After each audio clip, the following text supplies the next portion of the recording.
This video is all about alternators and dynamos. They both use magnetic fields to produce electric power. Ships, cars and motorbikes use alternators to charge their batteries. Toys, power tools and bicycle lights use dynamos.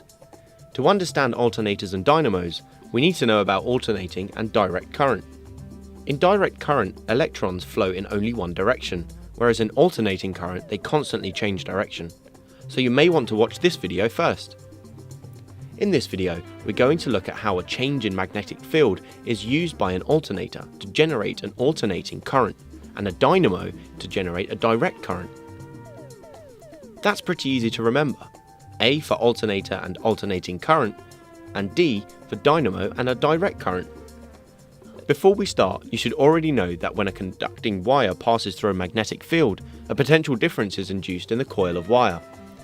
If the wire is a complete circuit, then a current is induced. Whether we induce an alternating or direct current is to do with these rings here, called commutator rings. This is an alternator, because the wire coil is connected to the commutator rings that are complete, whereas seen now, there is one split ring commutator.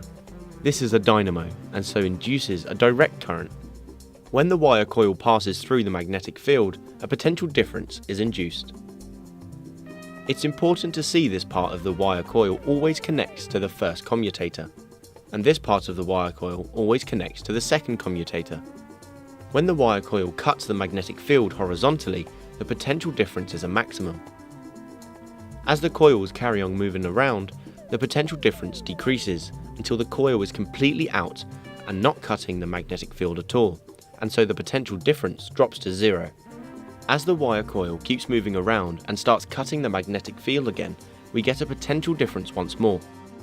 Because the two sides of the coil are now moving in the opposite direction to what they originally were, so the blue wire is now moving down and the red wire is now moving up, the potential difference has reversed direction. It's now negative. Hence we have alternating current. So let's now look at the split ring commutator seen in dynamos.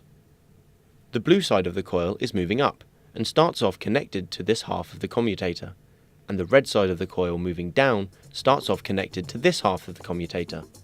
The potential difference graph looks like this. So maximum potential difference when the coil is cutting the magnetic field like this. And as the coil rotates out and isn't cutting the magnetic field anymore, we have a zero potential difference.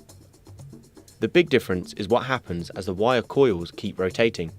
The side of the coil moving down is still connected to the left half of the commutator, and the side of the coil moving up is still connected to the right half of the commutator. So the part of the coil changes which commutator it's connected to, but the commutators stay the same, left side moving down and right side moving up. The direction of the potential difference and current do not change in dynamos, hence the bouncy graph that always stays positive. This is what one complete rotation looks like on each potential difference graph. Let's finish by quickly looking at how these graphs can change. If we increase the size of the magnetic field, then the size of the current increases.